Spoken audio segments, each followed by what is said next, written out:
Good morning, Chicago. I'm Dr. Allison Arwady, Commissioner at the Chicago Department of Public Health. Today is a snowy, for the first time, Tuesday, November 15th, 2022. Thank you, as always, for joining. You can put your questions directly into the box below or use the hashtag AskDrArwady on either Facebook or Twitter. As always, we'll do an infectious disease, COVID-focused update with some slides. We'll look at some of our dashboard information, and then we'll turn directly to taking your questions. We had a hiatus last week because I was out in Boston at the American Public Health Association conference.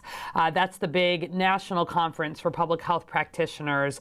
Thousands of people there, the first in-person meeting since COVID broke out, and of course a lot of conversation about how to be prepared, how to take lessons learned, how to think about not just data, but how we share good information, how we work to identify and educate around misinformation or disinformation, how we think about not just epidemiology, but this term infodemiology, that we are living in such a fractured information environment, and that people are no longer getting their news from a single source traditionally. Much of it, of course, is on social media.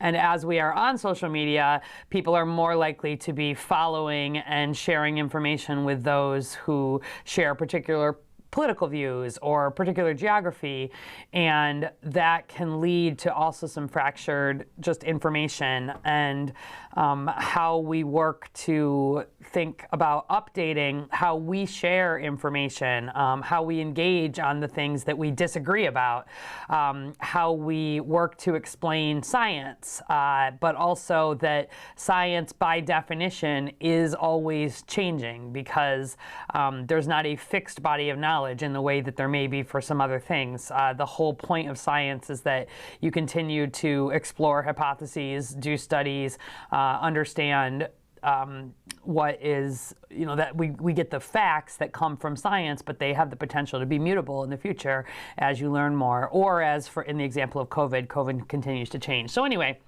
it was an interesting meeting and conversation, and I'm glad to be back. Let's start with our local COVID dashboard, chi.gov/COVID-. Our team continues to update this Monday, Tuesday, Wednesday, Thursday, Friday. You will see right up at the top that Chicago's COVID-19 risk level is back to medium. We had been at low for a good number of months, and then with the update late last week from CDC, moved back into the medium COVID-19 community level. And I'll show you some of the numbers around that and what that means. We also put out a press release on Friday just highlighting that when you're at a medium level, really what CDC recommends is that you're staying up to date with your vaccines, you're testing at the first signs of any potential illness. You are, of course, staying home if you have COVID. Nothing's changing in terms of the timeline. You've got to stay home a minimum of 5 days, and then mask days 6 through 10 if you're feeling better. But also that really if you're in settings where vaccination status is not known, that you think about putting a mask on again. And so I would love to see us stay at a medium level. My concern is that if we continue to see increasing cases, we could get into a high level. But we're not there at this point, and this is where we want to stay. So if you just look at the daily data, you see, there's nothing on fire here at the moment. We're at a, more cases again, up right around 400 laboratory confirmed cases a day, around 28 new Chicago residents hospitalized every day with COVID-19, pretty stable from last week. Deaths continue to hover a little under, actually, 1 a day overall, and I'll show you some more data on that because we got some questions. We're doing around 5,000 vaccinations every day. Most of those are boosters. You can see if you zoom in here that we have seen those fall off a little bit these last couple of weeks, and although it's still certainly relatively high compared to where we were all of last summer, most of this has been updated booster, and we're still not where we need to be. So I'll show you some more data on that too. We're still at less than 2% of emergency department visits in Chicago are for folks with COVID. That's good. We want to keep that under 3% if we can.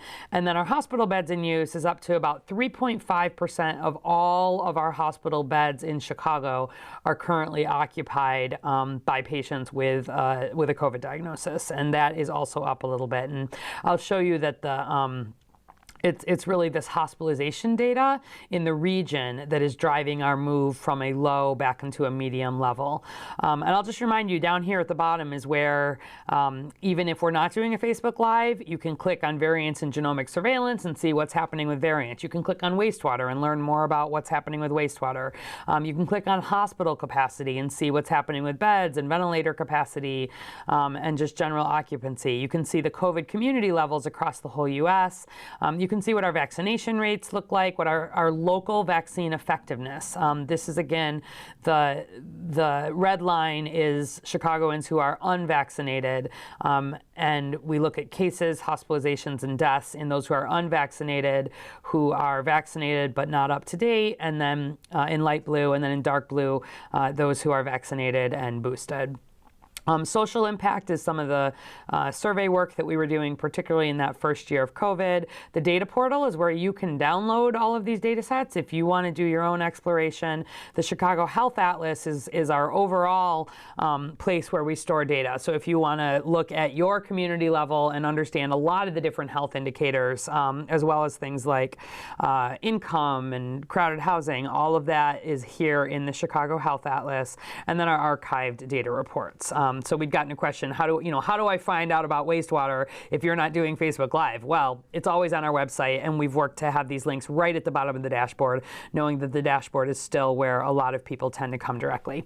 So let me go ahead and move into a presentation here that's answering some of the questions that we have continued to get coming in.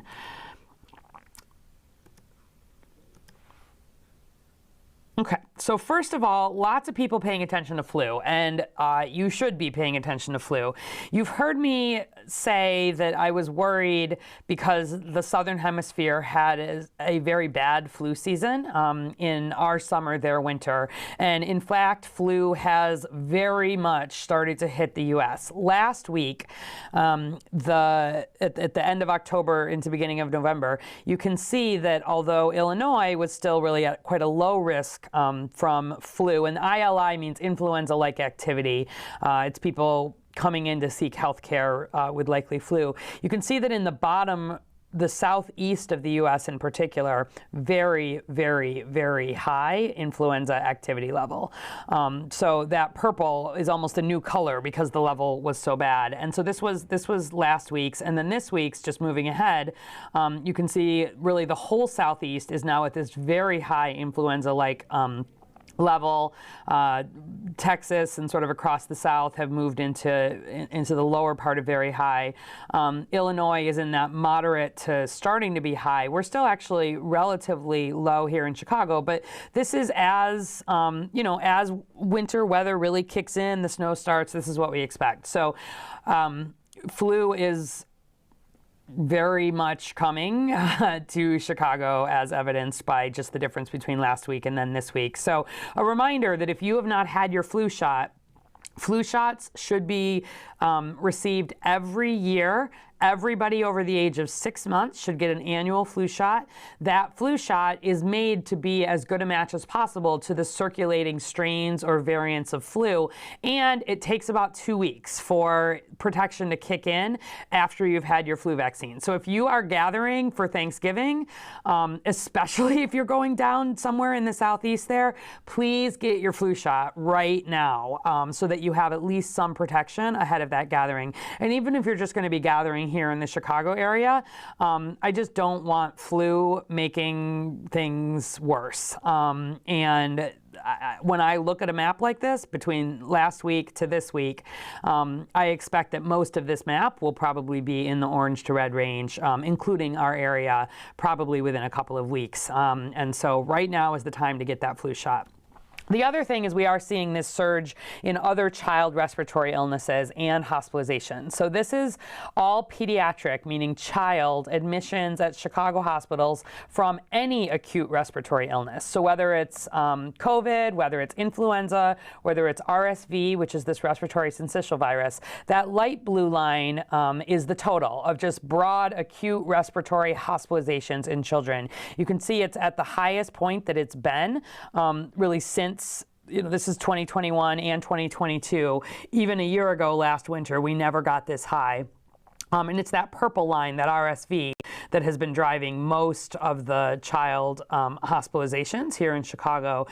At the bottom there, COVID and influenza in gray and in red are still relatively low at this point. My concern is that as COVID really takes off, and especially as flu really takes off, that is going to continue to really stretch our hospital capacity. And so if you have questions about any of those, please put them in the chat. But in the meantime, making sure children are up to date with their flu vaccines and their COVID vaccines is really essential. We don't have a vaccine in the same way for RSV. All right, so why are we back at a medium level? It's because the city of Chicago is part of Cook County. And so although technically, if we were just looking at the city of Chicago, we would still be at a low level, we have made the decision to go along with the CDC updates, which are only done at the county level. And just as a reminder here, there are 3 metrics that go into the CDC's COVID-19 community level. It's new cases per 100,000 population over the last 7 days. And remember, that means lab confirmed new cases. So often there is some overlap, people sick enough to go in and seek medical care, or people going and getting a formal lab test. It would not include all of those home-based tests. So our goal is to keep this under 200. You can see the city of Chicago is at 107, Cook County, including the city of Chicago, is at 113. So that's it's still in pretty good shape. It's really this hospitalization number that has pushed us back to medium. And the goal here is to keep this at less than 10. Less than 10 new admissions per 100,000 population in the last 7 days. Again, if we were just looking at the city of Chicago, we would still be under that. But Cook County, and this includes, part of the way CDC does this is it actually looks at the whole region. So because if regional hospitalizations, if DuPage or Lake or some of the other counties around us are also running out of hospital capacity, that ends up influencing our hospital capacity here in Chicago and in Cook County. And so overall, kind of across our region, we are back over 10 new admissions per 100,000 population in the last 7 days. That worries me on 2 levels. Of course, it worries me because COVID is increasing, but more to the point, this is severe COVID, right? Sick enough to get in the hospital. And if we've seen nothing from COVID, it's that healthcare capacity is one of our most precious resources. And I would be a lot less concerned if we were tipping into medium because cases were up than if we're tipping into medium because hospitalizations are up. So that is why we switched back in the middle of the week. Percent of staffed inpatient beds occupied by COVID patients. The goal here is to keep it less than 10%. You can see we're under 4%. And that's because we have a lot of inpatient bed capacity here, thankfully. These are national metrics. They use the same metrics all over the country. And so if you don't have a lot of capacity and you're having a COVID surge, you could tip over that way too. But really the one that has made us tip almost every time when we're moving between a low and a medium or a medium and a high, unfortunately, is admissions, hospital admissions from COVID. And so last week, you can see just 2.6% of U.S. counties were at a high community level using those same metrics. You see them scattered in orange there on the left. But 21%, including Chicago and Cook and the region around us, were up to a medium level, largely still being driven by hospitalizations. Some of the additional COVID-19 indicators that we follow, our emergency department encounters remain at a low level of concern, as I showed you on the dashboard. Wastewater is actually up to a high level of concern. If you've been following along week after week, we were at medium for a few weeks there, and now we're up to high. That's a combination of how quickly we're seeing things change in terms of wastewater concentration, whether we're seeing not just a small spike in one part of the city, but whether we're we're seeing higher levels throughout. And so it was not surprising to me that we were starting to see wastewater increase to medium and now to high, that we would also be seeing cases on the way up. And then our variant risk assessment, this is at medium concern. That again has to do with how quickly are we seeing things change? Are there new variants of concern emerging? So the variant surveillance specifically across the Midwest, you see that in the most recent week on the right there, the week ending 11/12, if you've been following along with this, each of those colors represents a different Omicron subvariant. The excellent news is that everything is still Omicron, and that is the biggest takeaway of everything from the variants. My biggest worry is if we get a new variant of concern emerging, meaning a variant that is behaving really differently, that is genetically very different from Omicron, that has more immune escape, that is making more people more seriously ill, especially and even if they're up to date with vaccine, or some other change. And so I don't love that now BA.5 in turquoise at the bottom there is only about 35% of the variants that we're seeing, and we have all of these other colors, Omicron subvariants, that have continued to emerge. When we see a lot of subvariants emerging, we also know that means there is more COVID spread generally, because when COVID spreads, that is when it has the opportunity to mutate, and that's when you see new subvariants emerge. So we are at a medium risk for variant surveillance here at this point. Again, none of this is a state of emergency. None of it is unexpected. But as cold weather comes in, the risk does go up. And so just encouraging you to get up to date with your vaccines, be putting on masks when you're in settings where you don't know vaccination status. And really, whether it's COVID or not, putting a mask on if you're unwell is a good way to keep your germs to yourself. The variant proportions across the U.S. look fairly similar. Across the whole country, we're not seeing anything majorly different emerge, which is good. Again, all Omicron. And my big concern is, what's going to happen with COVID-19 deaths in Chicago residents. If you look back, these are Chicago deaths. This was something we put up on Facebook, that in the winter of 2021, we peaked, we were having many, many deaths per day. Came down in between. We peaked again, winter of 2022, many, many deaths a day. And the question is, what will the winter of 23 bring? We know getting the bivalent booster is for sure the best and most important thing that you could do for you and your loved ones to protect against severe outcomes. So we got an interesting question about what have we seen recently in Chicago COVID-19 deaths compared to the peak. And so the epidemiologist pulled some data here, and let me talk you through it. So epidemiologists use this terminology called MMWR, which has to do with the Morbidity and Mortality Weekly Report. It's how the U.S. has tracked disease since we've been tracking disease, and it basically references weeks in the year. So right up at the top there on the left, it says peak MMWR, 2020-18 and 19. What that means is the 2 weeks that were the 18th and 19th week of the year in 2020 were our worst 2-week period for deaths. So, week 18 and 19, that would have been May approximately. So May of 2020, we had a 2-week period where 651 Chicagoans died from COVID in 2 weeks. That is never a period that we want to go back to. In comparison, the 3 most recent 2-week periods you see on the bottom there, 2022, that means the year 2022, week 38 and 39, 40 and 41, and 42 and 43.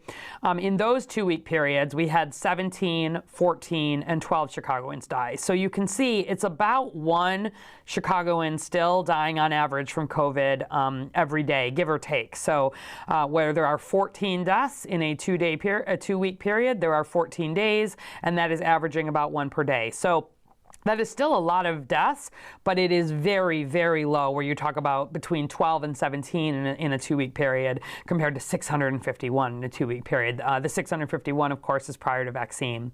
On the right, we also got a question about what's happening with long-term care. So our worst period for deaths of people in long-term care facilities, meaning nursing homes, et cetera, we had 340 people die in that same 2-week period in 2020, and in the most recent 2-week periods, we had 2, 2, and 0, and very few linked to outbreaks here. Those, of course, are our most vulnerable.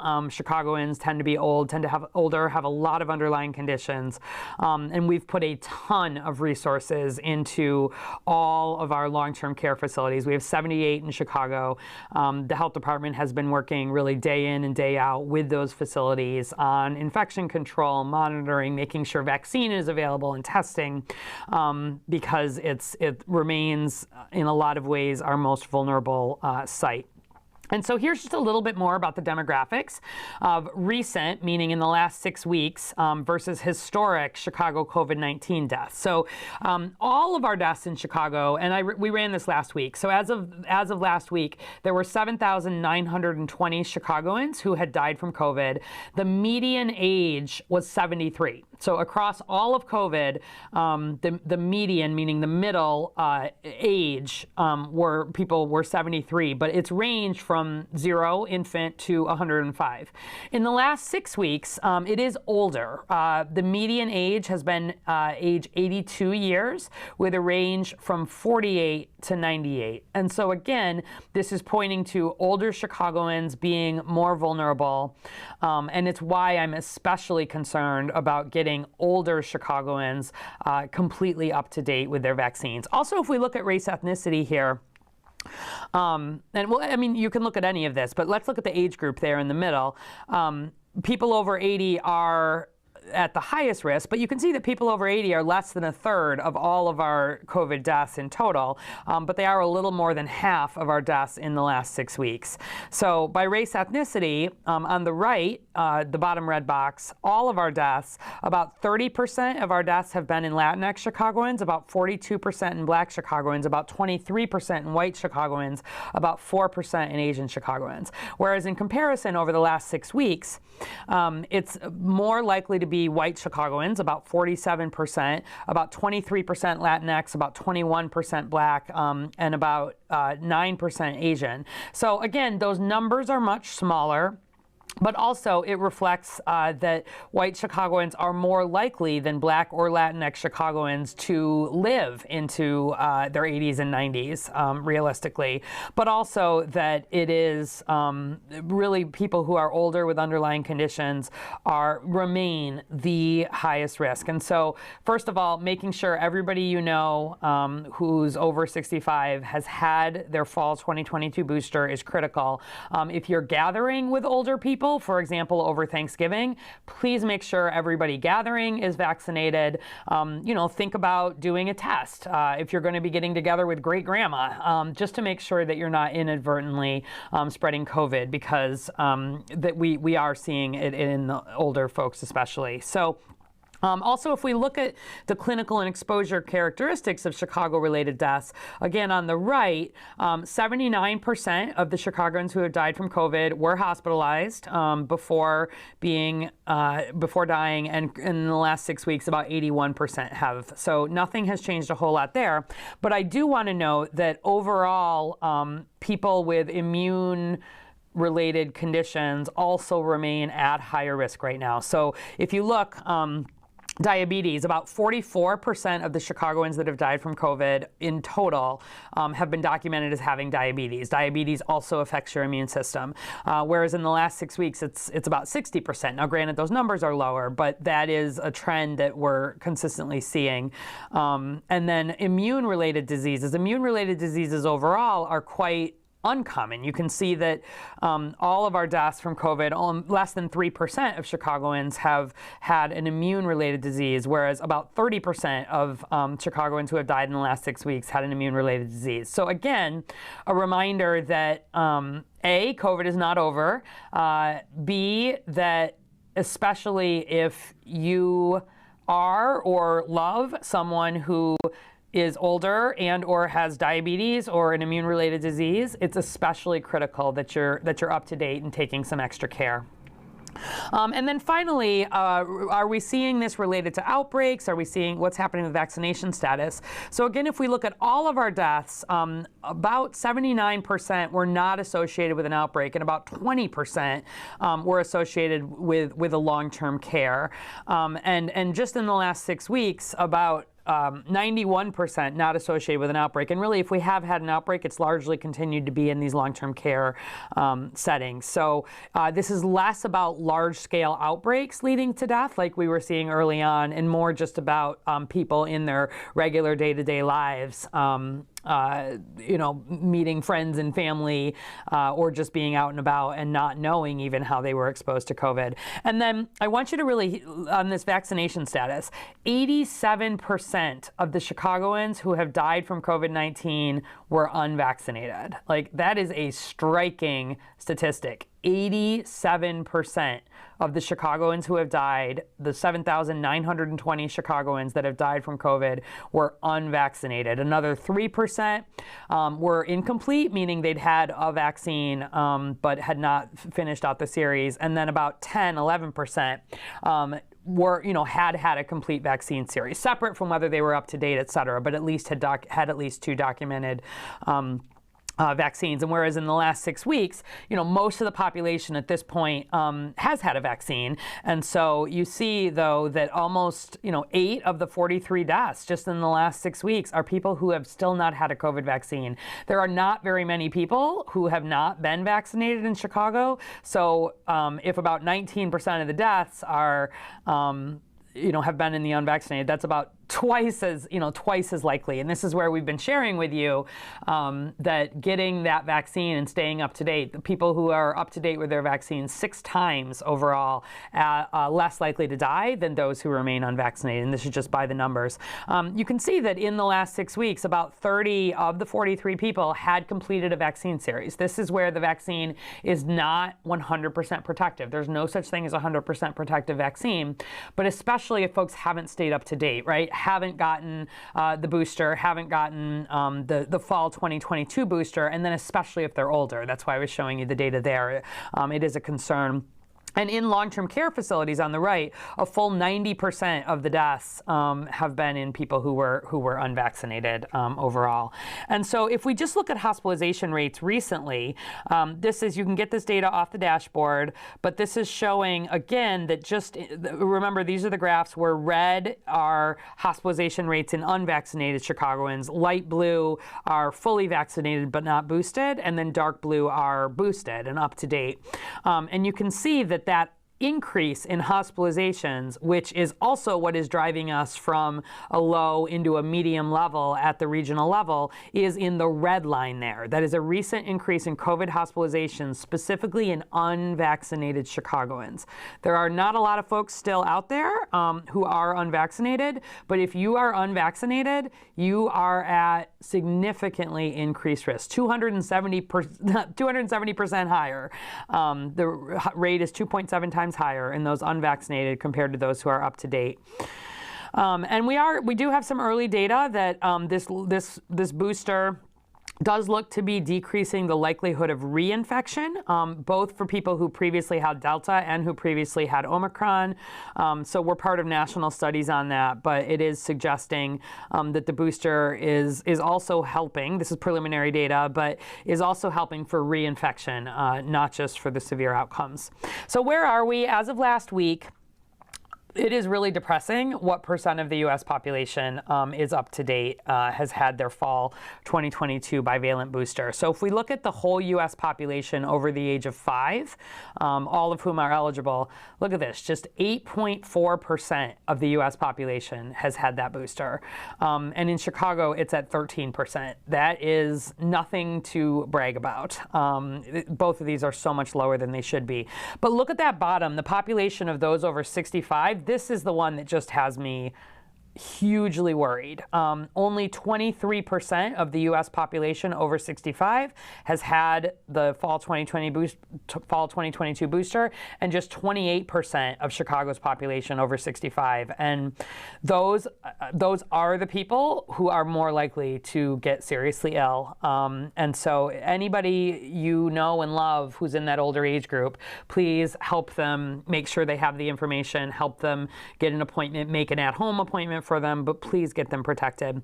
In every zip code in Chicago, less than 25% of those over 5 have had their updated fall 2022 vaccine.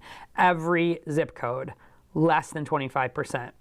And our lowest zip code, which is 60636, which is one of the zip codes that was hardest hit during COVID, just 5% of those over 5 have had an updated vaccine. So we continue to really work on this and push on this. We didn't receive funding from the federal government like we did for the initial vaccine rollout, and so haven't necessarily been able to do all of the sort of marketing and some of the vaccine promotion work that we would love to do.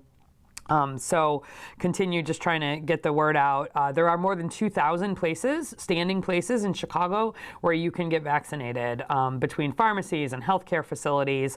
The city continues to operate lots of stand-ups. CPS has it. There are lots and lots and lots of places to get this, but we're largely just seeing people not yet having done it. We are over 350,000 doses, happy to say that, up from 317,000 last week, but you can see the red line there is the 7-day rolling average. It's dropped off just a little bit, which is not what I want to see heading into colder weather.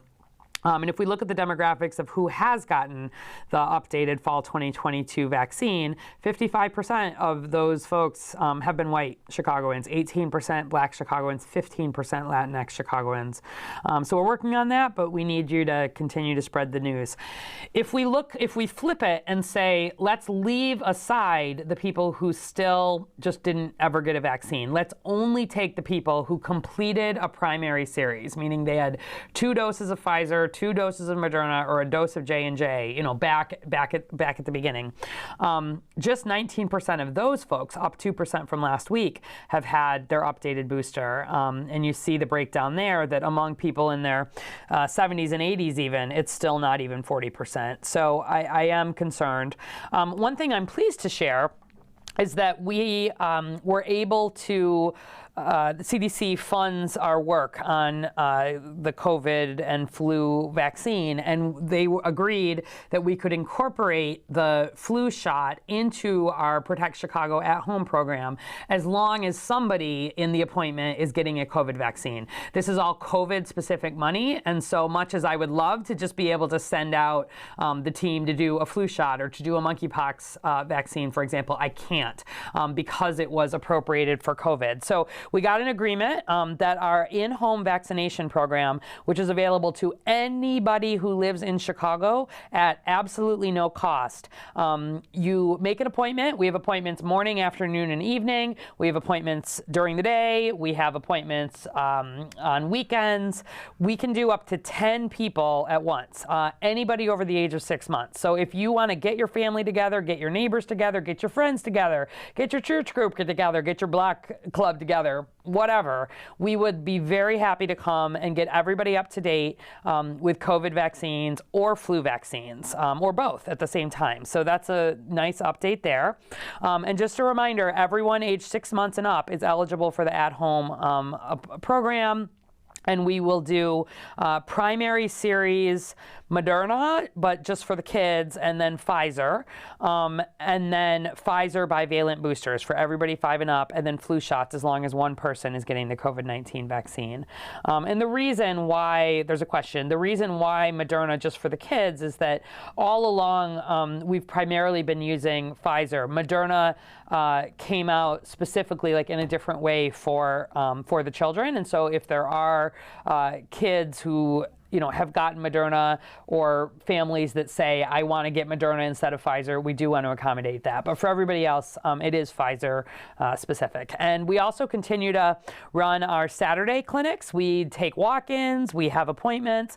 We were at Truman this last Saturday, actually very pleased, more than 500 vaccines given between flu and COVID. So we're keeping it up. We'll be at Kennedy King this Saturday. And again, we've got flu, we've got COVID primary series, we've got Pfizer bivalent boosters. And so a reminder, do you think you're up to date with your COVID vaccines? If you have not been vaccinated since Labor Day, it's time. Previously vaccinated Chicagoans age 5 and up are eligible for this new bivalent booster. It is an update to the vaccine to provide the best protection against Omicron. Omicron is what is everything that is circulating, and it's what will help us look ahead through the winter. And so, do you need to get a COVID bivalent booster? Are you 5 or older? If yes, have you received a complete primary vaccine series? If yes, and has it been at least 2 months since your last vaccine or booster? If yes, you should receive the bivalent booster. No to any of those would mean you're not yet eligible, but you should go ahead and get your flu vaccine, or you can get up to date. If you're only deciding now to get a COVID vaccine, we'd love to help you out. CPS is also really doing a lot to promote this. So their clinics are offering flu and COVID, and there are lots of opportunities if you or your family prefers to get vaccinated through CPS. So thanks to them for that.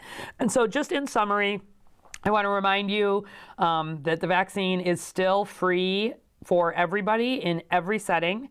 You can get it at pharmacies. That is where more than 2/3 of Chicagoans who have gotten a COVID booster have gotten it at a pharmacy, so that's great. A doctor's office, a pop-up clinic, a standing clinic, or again, through at home. You need any help with vaccines, boosters, or other questions about COVID, you can give us a call 7 days a week, 312-746-4835. You will get a live person who would love to help sort out your questions. So thank you, and we're going to go ahead and turn now to questions. All right. Oh, we've got some people actually just shouting out. Terry Dodd on Facebook says, I got my updated booster, my updated COVID booster and flu shot last week. Thank you, Terry. I got my flu shot prior to Halloween, and people are asking, have I gotten mine? I had COVID in late August, and the CDC has said that you don't have to, but you can wait up to 3 months after having recently had COVID to get that booster.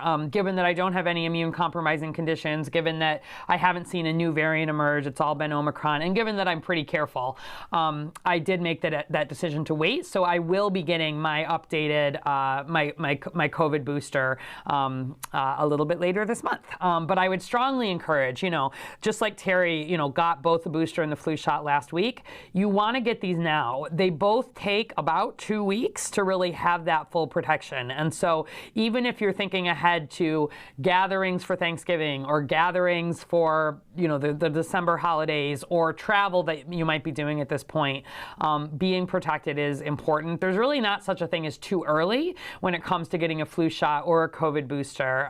We roll those out at a time and in a way that it should carry you through the whole season. But there's definitely such a thing as being too late. All right, DS Shin on Facebook says, are you hearing much about breakthrough cases even with the new bivalent booster? I've heard of a number of people getting COVID recently, even while boosted. Could it be related to newer strains? Should we be worried heading into Thanksgiving? So my EPIs are, of course, tracking this. We have seen some breakthrough cases, just like we have every time there has been an updated, since the beginning of COVID. Yes, it is definitely related to the newer strains. It's good news that we haven't had a new variant of concern. Remember, a new variant of concern would be a label, the next letter in the Greek alphabet after Omicron. But still, every single one of those new subvariants is outcompeting the old one, meaning it is more infectious, more contagious, and potentially can carry other issues with it. We've not seen much different in the way of symptoms. Symptoms seem very similar. if there are people getting breakthroughs, they're not likely to get seriously ill, hospitalized, any of that. But we do continue to see some breakthroughs. We will be collecting information. This is the sort of thing you have to study in real time. But that's why I showed that one slide that at least so far here in Chicago, getting the boosters is protective. It's not 100% protective, but it is protective also against infection. So that's what we're seeing so far. And should you be worried heading into Thanksgiving? My biggest worry heading into Thanksgiving is if there are people gathering for Thanksgiving who have not had their fall 2022 booster. That is my biggest concern. Because if everybody is fully up to date, I'm not very worried about people getting seriously ill. I think it is going to be important, especially if you're gathering with people who are older or have diabetes or underlying immune conditions. COVID is not gone. We're from a low up to a medium level, which tells you there's more circulating. And that does mean being more cautious. You may, if you're getting together with a really large group of people and someone is immunocompromised, think about doing a test, for example, before everybody gets together. That can add another level of of peace of mind. But my biggest worry is that so many people have not had that updated vaccine. And we know, looking at last winter, that being up to date, getting a booster made all the difference in terms of especially those more severe outcomes. So that's what I have to say at this point. Jean Brooks from Facebook says, my daughter and her husband both work long hours. They all went in for the flu and COVID vaccine last week and were able to get them. However, their 9-year-old daughter was not able to get the COVID vaccine. That makes it difficult because they now have to track down a vaccine and take time again to get it. So, Jean, thanks for the comment. I am very frustrated if a family was going in and a 9-year-old was not able to get the vaccine. I don't, was that at a pharmacy? Was that maybe at a family practice office? We've worked very hard to make sure that all of these locations, any healthcare provider in Chicago can get, and most of them have gotten, for COVID vaccines free of charge for all ages. So if you want to let us know where that was, that would be interesting. It's possible if you were at a site that maybe didn't have Pfizer, just had Moderna, could it have been something there? But I also want to remind you that because your daughter and her husband, they work long hours, if they live here in Chicago, we would love to, they can make an appointment just for the 9-year-old daughter, and we can come out and at home do a COVID vaccine for that child and get it done in a way that might be easier.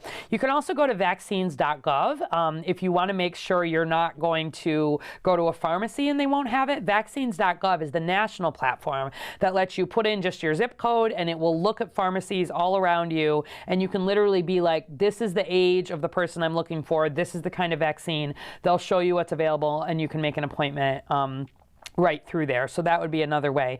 And the other thing is, again, not sure if they live in Chicago, but if she's at Chicago Public Schools, would be able to get it through that way too. And then our family clinics that we run on Saturdays, and all of the neighborhood-based clinics, we've run dozens and dozens and dozens of them through aldermanic offices, at senior centers, food pantries, neighborhood-based, all of those on purpose. We make sure that we have COVID vaccines, age 6 months and up, and flu vaccines, age 6 months and up, and then the boosters for COVID for those 5 and up. So thanks for your comment. Do let me know. I'm just curious if it was in Chicago where that was, because that's exactly the kind of story I don't want to hear. David Stephen Rappaport is on Facebook is asking, how effective is the new bivalent booster at preventing COVID?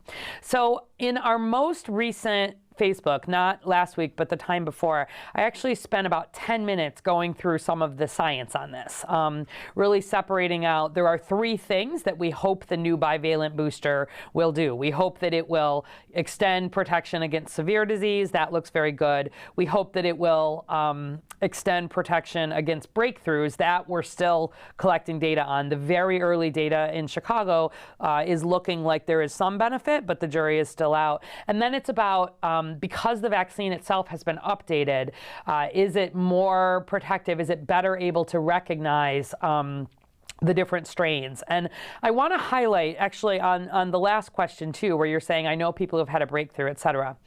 It really probably does take some time to get the full benefit of the COVID vaccine.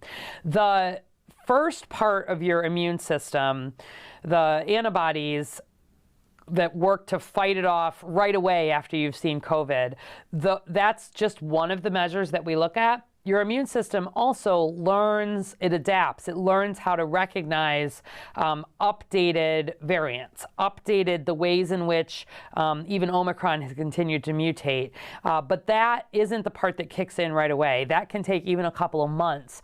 But it is what's most likely to help keep COVID, even if you get a cold type symptom, a sore throat, you get maybe a fever, you're very tired, but it's what helps you fight it from, getting into the lungs, getting into the rest of the organs, making you more seriously ill. And someone's asking, what about Paxlovid? So Paxlovid, I think, is also really important here. Paxlovid is just one of the treatments available, but it's the most widely available medication. And so let me remind you that if anybody gets breakthrough COVID, they should talk to their provider, because their provider may very well recommend that they should get Paxlovid, because that can prevent severe outcomes. And if anybody's older, has diabetes, et cetera, really they should get Paxlovid. There's some very interesting data that's coming out. There's been a lot of this work going to try to understand long COVID and what are some of the risk factors. And even aside from long COVID, we do continue to see some increased risk of cardiac issues in the 6 months after someone has had COVID, not COVID vaccine, has had COVID infection. And so there is some feeling really among researchers, again, the studies are ongoing here, that in people who have known risk factors for cardiovascular disease, again, older, heart disease, diabetes especially, you really want to knock down that viral level. So even if they're not feeling that sick, it may be worth kind of doing Paxlovid just to clear that infection. So that's one of the things that is being studied right now. There's not been a study that's finished, but it's one of the things that folks are considering. So that's another thing. Just if you're gathering for Thanksgiving or Christmas, get everybody vaccinated ahead of time. But also, if somebody is getting sick, don't forget there's treatment available too that can really do a very good job of keeping people out of the hospital. Okay, Jean, I see your follow-up. So where they went in Forest Park, we will check on that. Okay. FS Natalie on Facebook asks, is a surgical mask sufficient while out and around others, example grocery shopping, or is a KN95 more appropriate during this season? That's a really good question, Natalie. So the most important thing a mask does is help you keep your germs to yourself. And so if you are in a setting where everybody is masking, a mask clearly, even a surgical mask sort of clearly helps with that. If you are out, for example, grocery shopping right now, there are a lot of people who aren't wearing masks. If you're primarily wearing it to increase your own protection, I would recommend really a KN95 in that setting. I always put on a mask when I'm on transit, and as we've moved from a low into a medium risk, I'm really defaulting more to a KN95 there. Having a mask on at all is important, and I know that some people feel the KN95s they're less comfortable, they're harder to wear. It's more important that if you're making a choice to wear a mask, if you're wearing one that doesn't feel like a good fit, it feels very uncomfortable, that's not helping anything, right? If you're just not keeping it on. But I would say if you're someone who is older or is immunocompromised or is just wanting to be especially careful around COVID, and a grocery store setting, now that we're in medium, is a setting where you clearly don't know people's vaccination status. You know much less about whether they've been tested recently, and you're choosing to put a mask on. I do think the KN95 is a stronger choice there. But it is, it's a decision of what you want to wear. But yes, that's a good question, and that would be my recommendation during this season when we're at an increased level. We're heading into the winter. If you're gonna wear a mask and you're looking to protect yourself more, I would probably default to a KN95 if possible.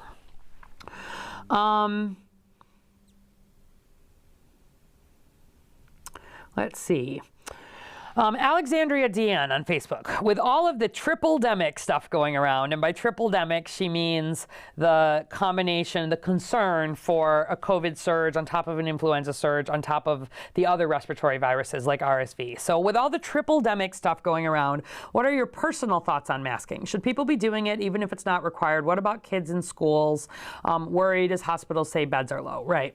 So again, my personal thoughts on masking. I have continued to wear a mask in settings where I want to show my care for others. So especially on public transit, where often, you can't control distance. There's folks from, I have continued to wear a mask throughout, even when we are at a low level. And when we are at a low level, I think it's important to relax, to relax requirements. You want to make sure people are hearing that it is at times of greater concern that you might want to require this.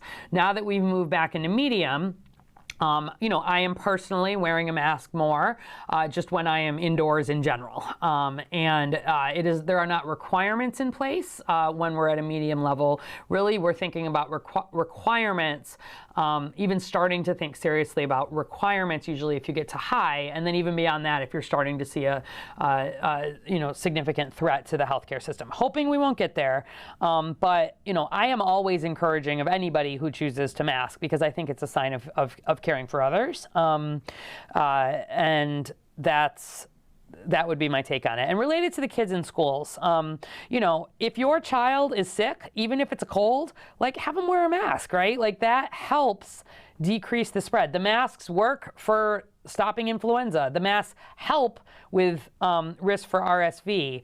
But for RSV in particular, hand washing, fomites, it's often the little kids who we have more trouble with. But I hope that, the very first requirement, the very first emergency ordinance we passed here in the city of Chicago back in March 2020 was the stay home if you are sick requirement. And that most basic practice, it's why I care a lot about workplaces having sick leave available. It's about why I care about having testing availability. Yes, it's for the individual, but it's also to make sure that you're acting responsibly and that if you are coughing and feeling unwell, that you are doing what you can to not spread those germs. It's not realistic, just given how many respiratory viruses there are, that kids are always going to be able to stay home. But if they are able to put on a mask, again, you think of it like an umbrella. You don't have it all the time, but you have it when you need it. It can really help. For the kids, I'm the most concerned about source control, really, especially where we're thinking about the other respiratory viruses. So Lauren Petty on Facebook says, what's your reaction to Moderna saying its bivalent booster is generating antibodies against BQ 1.1? Is that good news with those cases growing? Yes. Actually, every time that Moderna and Pfizer have been testing, every single time there is a new subvariant, there's a lot of work that happens around this, both at an epidemiologic level to track where are we seeing where are we seeing different variants emerge, but also right away we are testing it against vaccines and vaccine candidates, because if we are seeing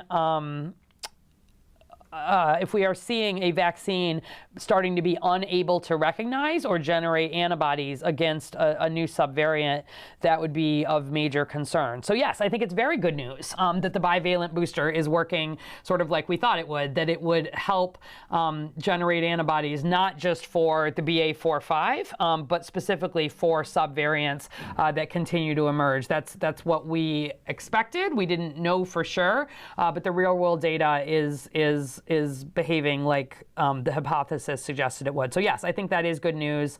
Again, my biggest concern is where people have not had that updated vaccine, meaning they have not had the immune lesson that helps them recognize all the ways in which COVID COVID has changed. And so for those who may not be maybe following this as closely as Lauren was, I'll just sort of sum up for you. There was a clinical data that was just published yesterday from Moderna. It found that the new booster triggered 5 times more antibodies against Omicron BA.5 than the old vaccines did in people with prior COVID infections. And it triggered more than 6 times more antibodies against BA.5 in people without prior infections. And so this is some of this data of, how well is the vaccine working? What does the booster look like? Will we continue to see some breakthroughs? We definitely will. But in terms of just that antibody level, that clinical data was good. And really, these studies, they're going to keep coming out. This is real time. That study looked at 500 people between the ages of 19 and 89. It was specifically about the new booster, and it was actually the first human data that Moderna had released.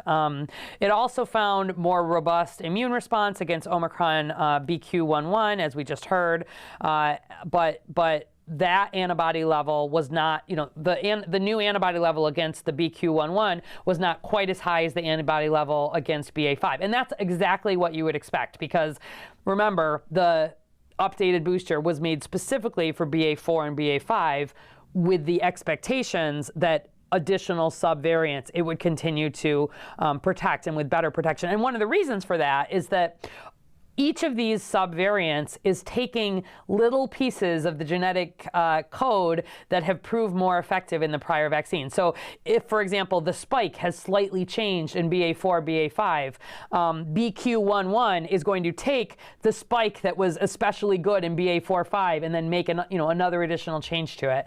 So yes, I think all the news coming out again about how the new booster is performing is good. And nothing unexpected at this point. I don't want people thinking this is going to be 100% protective. There's no such thing. But against severe outcomes, it looks good. Against the ability to create antibodies, it looks good. And we'll keep following and sharing the data with you as it comes out. Okay. What else do we have here? We're almost at time. Thomas Patrick on Facebook, when do all the death numbers date back to? So if you go to the dashboard, you can answer that. We are at a total of 7,929 deaths. That goes back to March 1, 2020. So anybody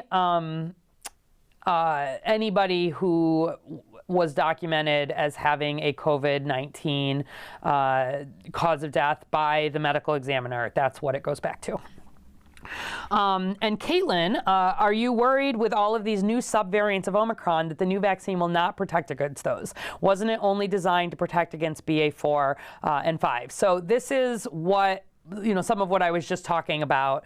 And we can, maybe the next time I am back next week, I'll bring a little more, I'll show you actually what some of the spikes, like how they've changed, and why I think it's great that we have this updated booster and why I think it's important. And so even though it was designed specifically for BA.4-5, it's the first time there's been an update since the original one, right, which was made against Wuhan. And so it's not like it was just for BA.4-5, it was for all the ways in which COVID has changed since 2019. So it covers some of the changes we saw in Alpha, and some of the changes we saw in Delta, and some of the changes we saw, in Omicron. And so, no, I am not concerned that it won't protect. We'll learn how much more it will protect. That's something that you learn with time. But like that data that came out from Moderna yesterday, I've not seen anything that suggests that this booster is not effective and not worth promoting.